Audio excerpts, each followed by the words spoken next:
I took my daughter to the amusement park for her birthday. As we were buying tickets, my wife and daughter waltzed in without me. My wife had the nerve to sarcastically yell through the crowd, "I give you money every month. Can't you learn to budget? Look at you now. Can't even afford a ticket." And my daughter, she piled on, too. "Mom, you're way too nice to him.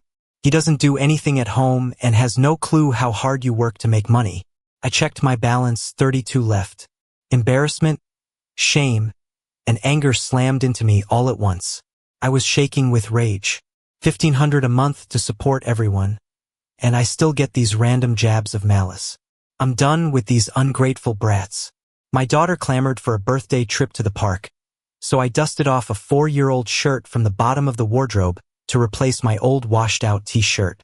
But the shirt was snug. It took some deep breaths to button it up. Susan, my wife, just rolled her eyes at me. Old dude trying to play young. Huh. She shot a knowing look at Judy, my daughter. "Look at your dad," she said, teasing, trying to tame that beer belly on a day out. I was getting annoyed. Susan barely helps with anything at home. She's more like a couch queen after work.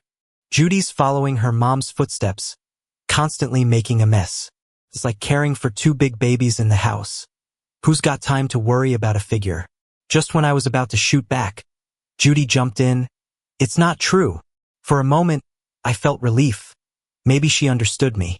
I hadn't wasted all these years taking care of her. But her next comment hit hard. "Dad's belly looks like a watermelon, and it's all greasy and gross." I stood there, stunned and tearing up. That's how my daughter, who I've sacrificed so much for, chose to speak to me. I couldn't hold it back. "Judy, who taught you that? How could you talk to your dad like that?" Judy hesitated, feeling guilty for a second. But Susan swooped in like a defensive mother hen, pulling her behind her. "Oh, come on," she snapped at me. "You're really gonna start something with a kid? Besides, isn't it true? Some greasy middle-aged man crying like he's a teen. You really have to ruin Judy's birthday?" With those words, they stormed out, leaving me gripping my palms hard. Susan had chased me for 2 years, promising she'd treat me like a prince forever. And now, at just 32, I'm a greasy old man to her. But her words pinched. Judy's still my little darling. I don't want to ruin her birthday or throw a scene with Susan today. I took a long breath, pulled myself together, and followed them out. The whole way, they walked hand in hand ahead of me, laughing, intentionally sidelining me. We got to the park and they lined up, 5 or 6 people between us. The line moved fast. They showed their e-tickets and entered. It's my turn, and Susan still hadn't sent mine. I yelled, "Susan," getting anxious, but she ignored me, rushing Judy in further. The line stopped at my turn. People behind me were getting impatient. Panicking, I fumbled to buy myself a ticket online. The balance, 32, reminded me Susan still hadn't transferred my monthly allowance, and I couldn't afford the ticket. The complaints behind me grew louder. My face burned with shame, anxiety, and embarrassment flooding all at once. I was sweating and mortified, ready to leave the line. Suddenly, Susan circled back, mocking me loudly. "I give you so much money every month, and you can't even save enough for a ticket? You're just holding everyone up." She impatiently scanned the ticket barcode on her phone. "People are waiting. When are you going to grow up?" Judy, still causing a scene, chimed in, "Mom, you're too good to him. He never does anything at home and doesn't understand how hard you work." They nailed me to their imaginary wall of shame, and I was trembling with anger. They'd set this up to embarrass me, deliberately making me look like a fool in public. Their smug, malicious expressions were an ugly mirror, showing their true colors. I apologized to those behind me and walked away. I'm done with these jerks. Back home, I broke down, crying hard, wondering how my life turned into this. I used to be popular back in college, enchanted by Susan's sweet words. Right after we married, she treasured me. But once I quit my job for family, things shifted. She began looking down on me. After Judy was born, her father always had excuses not to babysit. Susan claimed her job was too draining to help out. I gambled away my career and ended up trapping myself. Before I quit, I had a higher position and salary than Susan. Between practical reasons and her constant pleas, I quit my job and now deal with household chaos daily. Susan revealed her true self after my transition to a stay-at-home role. Everywhere littered with her stuff, chilling with her feet up while I cook. Judy could be wailing next to her, and she'd remain unbothered unless it disturbed her show binging. Only then would she holler for me. In her mind, her job warrants unlimited pokes at me as she sees fit, cutting me off from my allowance whenever I show even a hint of dissatisfaction. When Judy was finally well-behaved, Susan and my father-in-law started taking the credit. For years now, my father-in-law's been staying with us often, spoiling her to the point of no return. Susan played her role too, using money to buy Judy every toy imaginable, keeping her on cloud nine. There are foods I don't allow Judy to eat, yet behind my back, they're feeding them to her. I set limits on her screen time, but they sneak her the electronics. I spent years instilling good habits in her, and in just a few months, my father-in-law and Susan unraveled it all. I ended up as the bad guy, gaining nothing for all my efforts. It's not hard to guess that Judy's attitude towards me now is largely thanks to their influence. The frustration hits like a massive wave. All my hard work raising Judy undone by their sweet bribes. Looking at my puffy eyes in the mirror and feeling drained, I clench my fists. I need to show these heartless folks they're dead wrong. I've been a stay-at-home dad for 7 years, making finding a job nearly impossible. I'm practically broke and have to rely on our joint assets. Even though Susan holds the cards for our accounts, there's a lot of valuable stuff around here. Susan's designer bags and heels, Judy's Legos and tablet. I snapped photos of it all and posted them online for sale. Seeing their piles of stuff just fuels my anger. Susan gives me a measly $1,500 each month to take care of the family needs, barely enough to scrape by. I have to cut back on myself just to make it work. Meanwhile, they spend freely on themselves, leaving me to suffer. I finally took Susan's jewelry and went to a luxury pawn shop. I came out with 30 grand in my pocket, feeling a bit more at ease. Walking by a hot pot restaurant, the aroma made my mouth water. I think about how I've been stuck cooking at home for so long, so I went to treat myself at a spot I really like. Tender beef balls burst with juice, and slices of mutton rolled in the rich broth. Just as I was enjoying my meal, I heard a happy birthday song not far from me. Wave goodbye to all troubles, and say hi to all the joy. I paused and craned my neck to look over. Judy was there, eyes closed, making a wish. To her left was Susan, and to her right, a young man I recognized as Billy. I had seen him in a company event photo with Susan, clearly happy, playfully posing in the air over Susan. Full of life and exuberance like bright sunshine. Judy sat up straight and blew out the candles. Billy playfully pinched her cheek, teasing, "What wish did you make, darling, to be so serious?" Judy, unlike her attitude toward me, was cheerful as she replied, "I wished for Billy to be my new daddy." Susan gently patted her head, satisfied, while Billy coyly asked with a hand over his mouth, "And what about your old dad?" Judy puffed up her chest and said in a matter-of-fact tone, "Grandpa says that old greasy guy is too fat and old for mom, so they plan to ditch him." I never dreamed Judy would say something like that, like when Susan and my father-in-law gave Judy ice cream behind my back. She got so sick it was me at the hospital with her all night. They made her laugh while eating and she choked. I had to rush out to save her in time. These incidents happened in the last couple of years, leading to countless fights. Judy knows enough to understand these things but sides with them every time.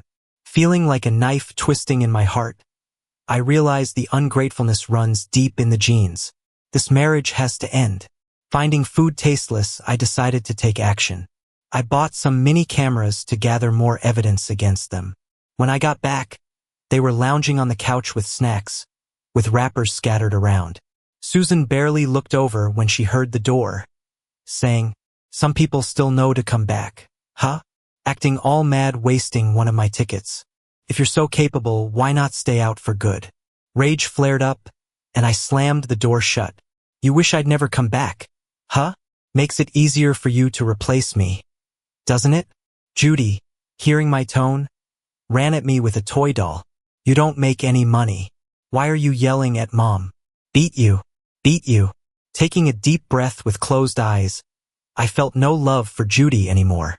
So, I slapped her across the face. Twice.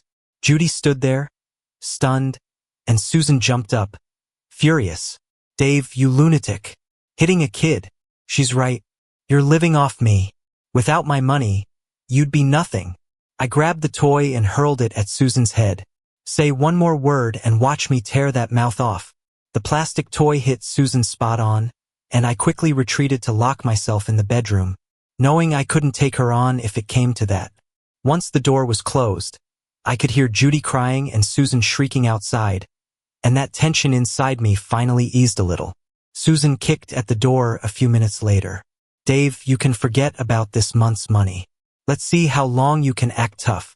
Susan's no stranger to underhandedness. She often delays transferring the money, enjoying making me grovel for it later. Her smug lectures about me spending too much always waiting. I work so hard. Can't you be more frugal? I stayed quiet sometimes, hoping she'd get it, but all I got back was more cruelty jabbed with sarcasm. Oh sure, you have the hardest job. Since you're so awesome, I bet you don't care for my few bucks. After all, this place belongs to both of us. I'm not the only one who should pay for everything. You handle it yourself. Back then, I put up with it for Judy. Now I don't care anymore. The next day was Monday.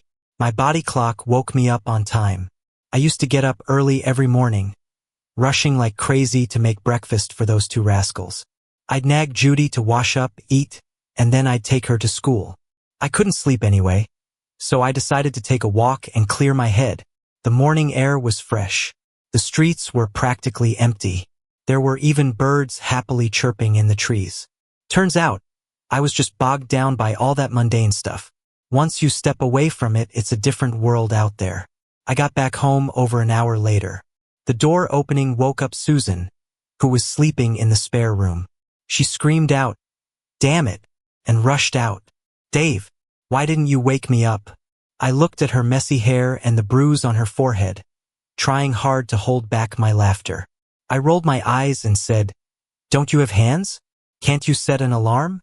Susan was so mad she grit her teeth, but time was ticking. She grumbled at me while frantically searching for clothes in the master bedroom. The boss is coming to inspect today. I'm on duty. If I'm late, you're dead. I watched the show, arms crossed. Not in the closet, I said. When she came out of the master bedroom, she looked like she was going nuts. She glared at me and snapped, "Where did you put my clothes?" "I'm out of time." I replied slowly, "You tossed them somewhere. Now you're blaming me?" Finally, she turned her head and saw two wrinkled outfits on the couch. She was livid, pointing at me. "You didn't wash or iron them. You know I have to wear a uniform today. Dave, you're done for." I flicked her hand away. "You want work for free while not spending a dime? Dream on." I added, "You should figure out if it's worse going without your uniform or wearing a smelly one." "Susan, looks like you're the one who's done for." Even sleepyhead Judy was woken by the commotion. She rubbed her eyes and came out grumpy. "Dad, what are you fighting with Mom again? I'm the flag bearer today. Hurry up with breakfast, then take me to school." Usually, Judy wouldn't eat breakfast, and I'd have to coax her with different dishes, worried about her nutrition. But now, I coldly replied, "Go eat dirt. If you want to get to school, let your mom take you." Judy's eyes widened in shock, and she looked to her mom reflexively. But Susan was busy airing out clothes with a fan. No time for her. Anyway, I didn't have a job, so I had the freedom to leave again. Heading downstairs, I called Judy's teacher. "From now on, please contact Judy's mom for school stuff. Her number is XXX. Oh, and Judy will be late today. Please appoint another student to raise the flag." Even with my little toe, I knew Susan would prioritize her own stuff. But the flag-raising ceremony is pretty important. Couldn't let those idiots ruin it. While having coffee, I turned on the home cam. I set it up before they got up. Susan was getting ready to leave. Judy clung to her leg, sobbing. Susan tried dialing my phone, but I'd already blocked her number. Furious, she slammed the door shut in Judy's face. Mom's got something important. After I finish, I'll come for you. Judy cried, but if I'm late, I won't be the flag bearer. Susan's patience had run out, and she shoved her aside. Blame your greasy dad for not taking you. You sit here. He cares so much about your schooling. He'll be back. As the door slammed shut, I couldn't help but chuckle. Some good mom she was. I didn't go home the whole day, planning to rent a place after today. I'd already thought through my strengths and weaknesses in the morning. Honestly, things between Susan, my father-in-law, and me had been tense long before Judy's birthday. I'd started applying for jobs back then. With 7 years of outdated work experience, my resume vanished into the void.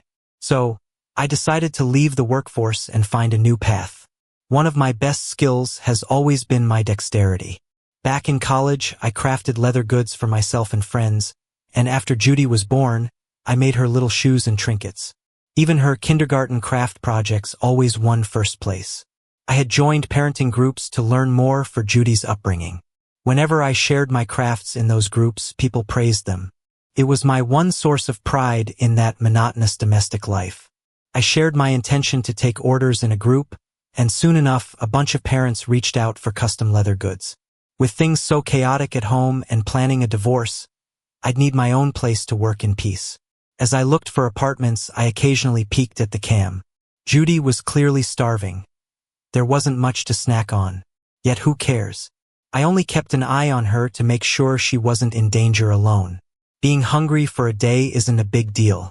After I put down a deposit on a rental and ate out, I slowly strolled back, stuffed. I inserted the key only to find the door locked from inside.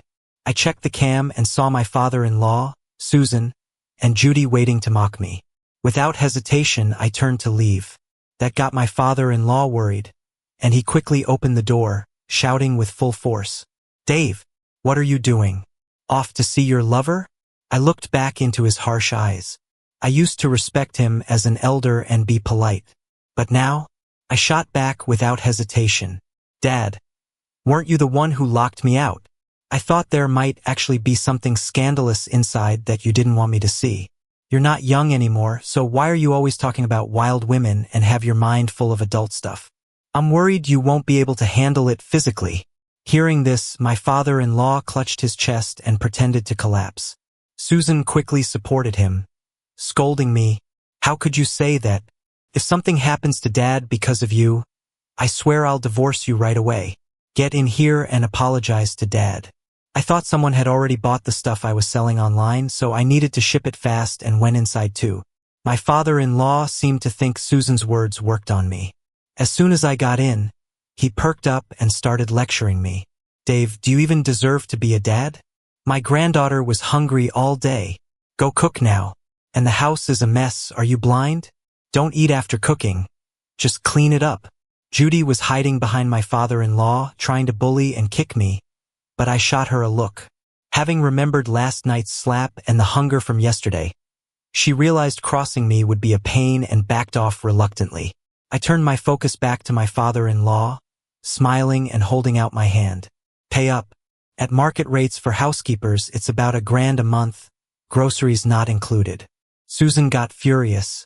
"You must be crazy over money. Doing some chores and asking for $1,000. Who do you think you are?" Even my father-in-law was jumping.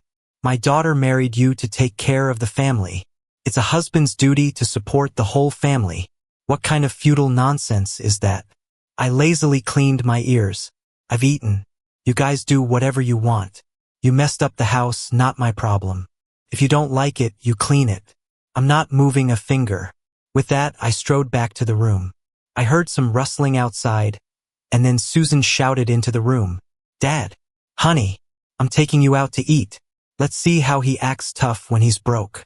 I finally saw it. They only had 2 things they could use against me: Judy and money for living expenses. But now I didn't care about either. What could they do to me?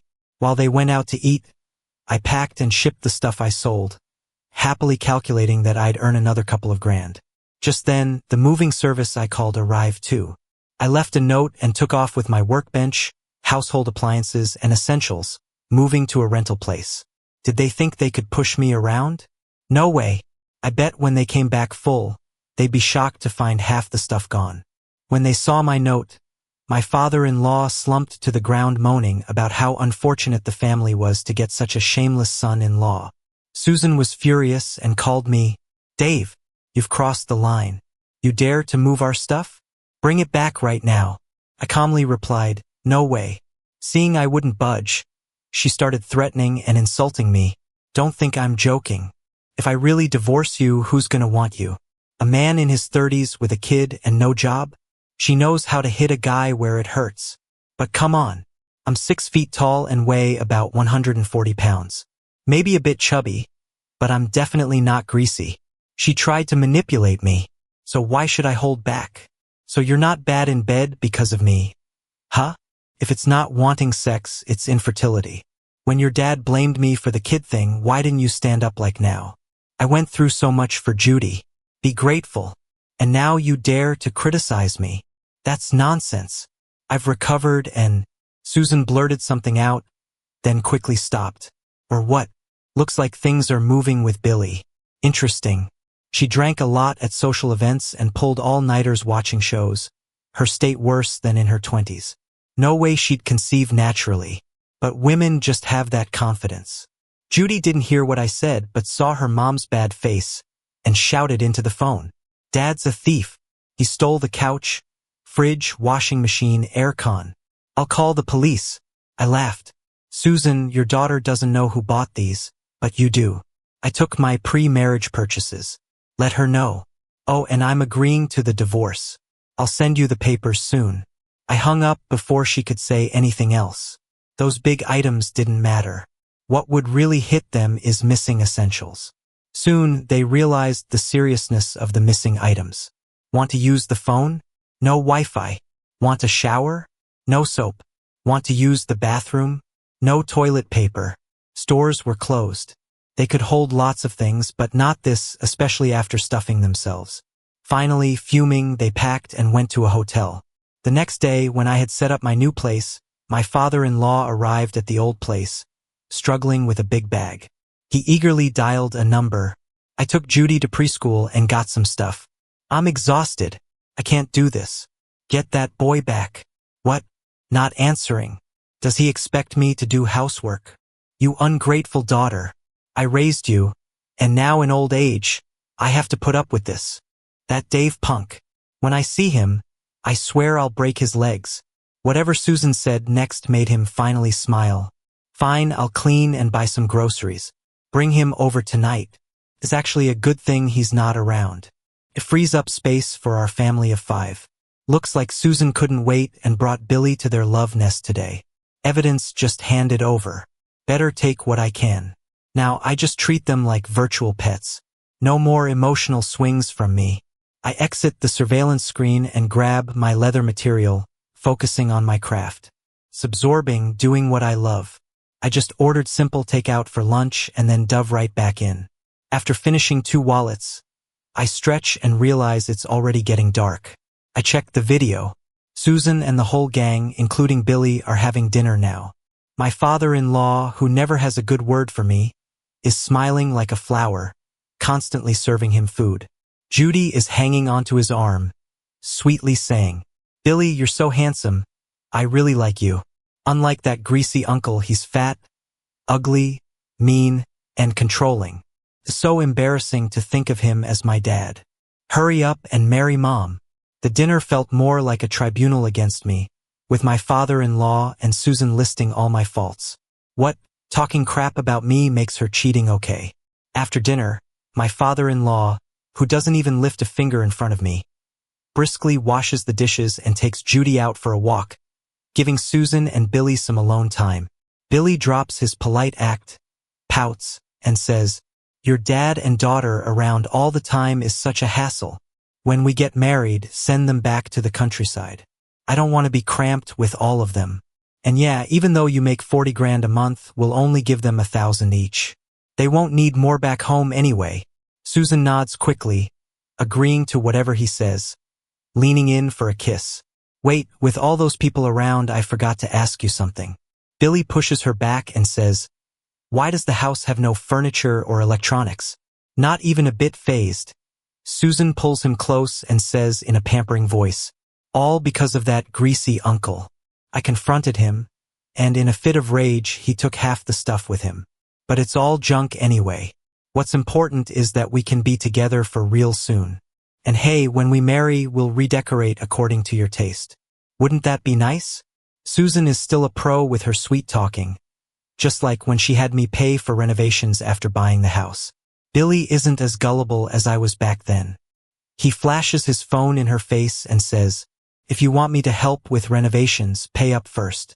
A luxury remodel starts at 30 grand. Send me the transfer."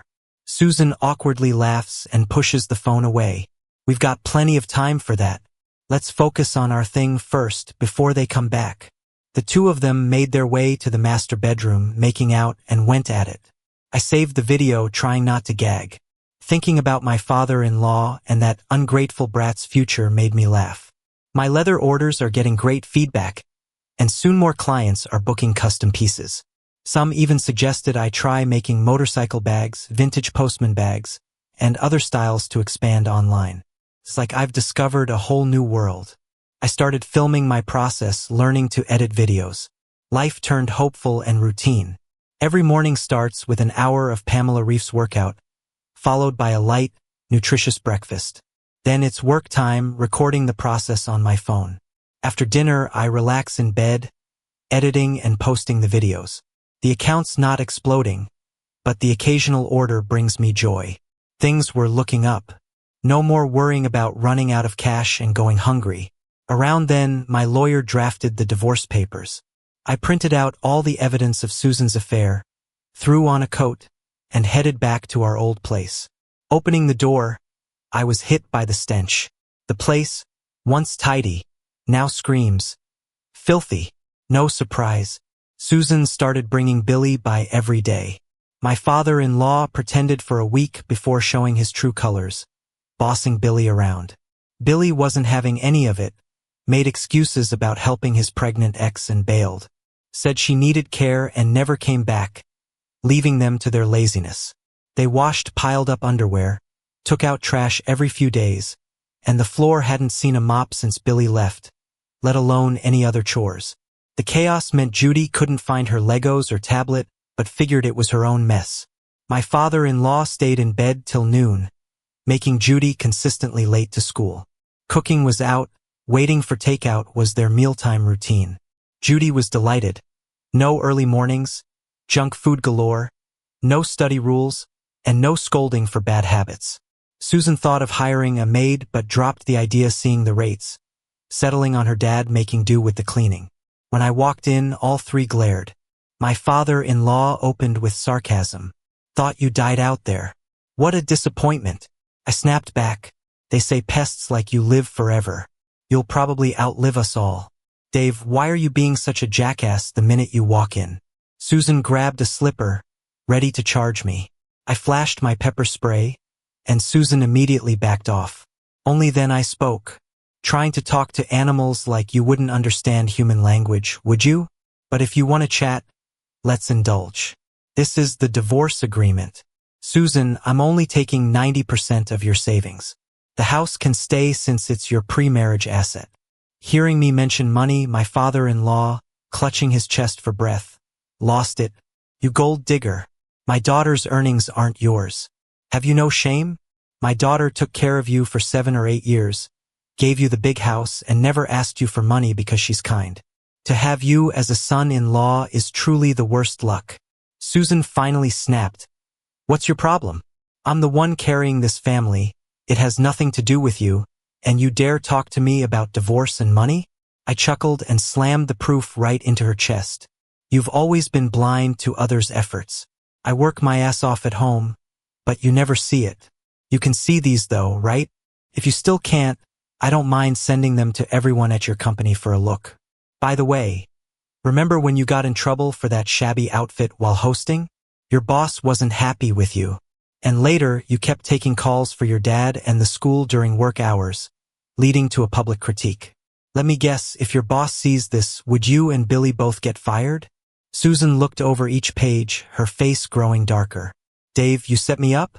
Her dad snatched the evidence and started tearing it up. Sweetie, I tore it all up. Don't be afraid of this man. It's cool. I shrugged.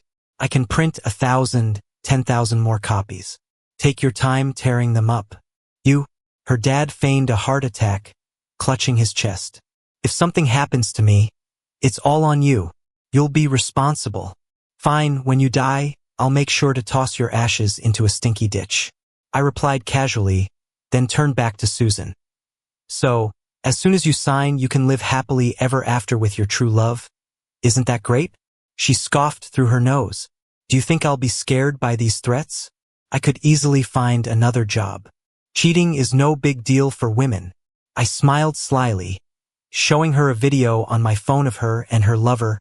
What if everyone finds out you're basically frigid and lie there like a dead fish? Is that still no problem for you? Susan gritted her teeth. This is illegal. Illegal? I'll just censor your faces and send it to all your friends and family. No one will guess it's you in the video, right? It's a shame for some people who won't ever be able to walk with their heads held high again. Susan was losing it. She clawed at her hair, kicking and hitting whatever was around her in a wild rage, but it was just a powerless tantrum. Her dad and Judy, who had been hiding in the back watching, were quite shocked by it. I simply waited. Finally, to protect her little dignity, Susan gave in. She made me sign an agreement to destroy all evidence of her cheating before she prepared to sign the divorce papers. Then, her father, shocked and outraged, finally reacted. Wait, you can divorce, but our precious granddaughter has to come with us. Judy threw herself on the floor and started wailing. I don't want to stay with this greasy old man. I want to be with Mom and Grandpa. I want to be with Billy. For the first time, I looked at Judy directly. Don't worry, I never planned to keep you anyway, because you're not worth it. She was dumbfounded, standing there not knowing what to do. The daughter I raised with all my heart and soul, no matter how her life turns from now on, will have nothing to do with me. After relentless urging from me, Susan finally signed. In that moment, I felt lighter than I ever had before. When good luck comes, you feel it. Unbelievably, my business exploded. When I got home, my phone was blowing up with messages. Turns out, a guy shared a video with my custom motorcycle jacket, and it went viral. A bunch of people reached out after finding me through the video. Inquiries surged, and orders extended until the end of the year. I adjusted my work schedule. In the morning, I'd have my unmissable workout, then edit videos, and from noon, I'd start streaming myself crafting leather goods until nightfall. Many viewers said watching my videos was stress-relieving, even sending virtual gifts. I'd also link some handicrafting tools I personally use that turned out to be more profitable than Susan's salary. A month later, it was time to get the divorce papers with Susan. I wore a perfectly tailored suit that highlighted my fit form, styled my hair back, slipped on my leather shoes, radiating confidence and charm. Susan showed up with Tina, Billy's pregnant ex, with Judy, looking smug, tagging along. They both froze when they saw me. Judy whispered, amazed. Is that the greasy old man? Why does he look so good? Jealousy flashed in Susan's eyes before she spat. Must have a sugar mommy. Totally sleazy. Not a parent at all. She wrenched away from Tina and accused me. Is that true? Did you sell your body for money? Haven't I treated you well? Keeping you from the wind and rain at home without needing to work? You betrayed me? Tell me, when did this start? Ugh, trash. I slapped her hard, leaving a handprint on her face. You love to judge others by your own standards. But not everyone cheats like you do. You toss me pocket change to lock me inside with chores, thinking that's all I deserve. But I'm better than that. Why should I only be a housekeeper? Today, if you and your fiancé dare to slander me, you'll regret it deeply. Also, let's hurry with the divorce papers so you won't delay your new baby's birth registration. Susan stood there in disbelief, shocked that I was so done with her. Finally, pushed by Billy and Tina, she went with me to get the divorce certificate. Once I got the papers, I ignored this disgusting group, and with confidence, strutted away in my leather shoes without a backward glance. I used the money from the property I received to buy myself a small house. The previous owner was this artsy guy who was selling cheap because he was going abroad. I really liked the decor. Later, I adopted a playful and clingy little orange cat to keep me company. I spent about half a year relearning to love myself, took fitness classes, and started taking care of my skin. Honestly, I feel even better than before I got married. Then one day, a phone call broke my peaceful life. It was Judy. She was crying, saying she missed me and wanted to see me. I was planning to take the cat to the pet store for a bath, so we decided to meet at the nearby KFC. I didn't expect Judy to show up with my ex-father-in-law. They didn't recognize me at first. Not until I sat down with the cat carrier did Judy look surprised. "All right, what's up?" I cut to the chase. Judy couldn't meet my eyes, but my ex-father-in-law looked like he was about to explode. He said, "You've really done a great job as a dad. Ignoring your daughter but dressing like this. Who are you trying to impress? And spending money on a fancy bag for this animal. Do you treat your parents this well?" This old guy really knew how to spit venom. What, was he mad because he couldn't spend my money? I told him, "I'm divorced from Susan. I pay the monthly support on time. How I spend my money is none of your business. And my parents have passed away.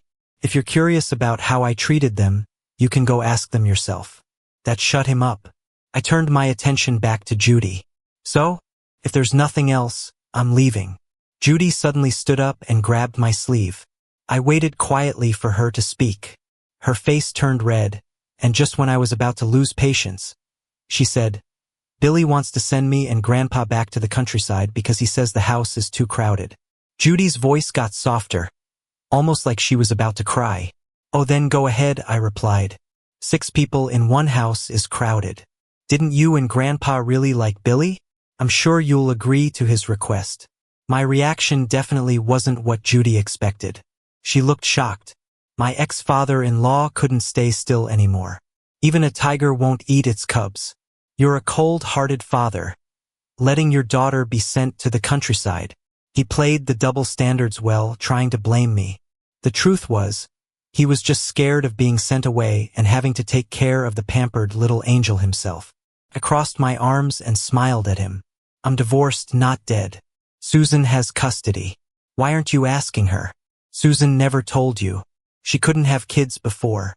It was me who went around seeking treatments, trying IVF multiple times. She finally got Judy. You take Judy and talk to her. She'll soften up." The old man's face fell. "You're saying my granddaughter is from IVF?" "Yup," I said, giving Judy a disdainful look. "I went through so much trouble. If I knew she'd turn out like this, I'd rather have cooked a pork chop." Judy's face flashed red and white, but the old man was already too shocked to argue. He must have realized something. He cursed under his breath and dragged Judy away. Back when I was gathering evidence of their affair, I accidentally saw Tina with a young man at a hotel. Once, he even went with her for a prenatal checkup. The next thing I saw about them was a video trending locally. The ex-father-in-law secretly did a paternity test on Susan and Billy's new baby, finding out the kid wasn't Billy's. In anger, Susan tried to hurt the baby. Tina fought back and got a cut on her face. When the real dad found out, he bolted. Tina, furious, reported Susan's past affairs and embezzlement. Susan got banned from the industry. Most of Susan's assets had been split with me already. Now she had to pay compensation and face jail time, even mortgaging the house. The old man, reluctant to part with his one granddaughter to me, took Judy back to the countryside with no complaints. I increased the support money by $1,500 as my final token of goodwill to them. From now on, we go our separate ways.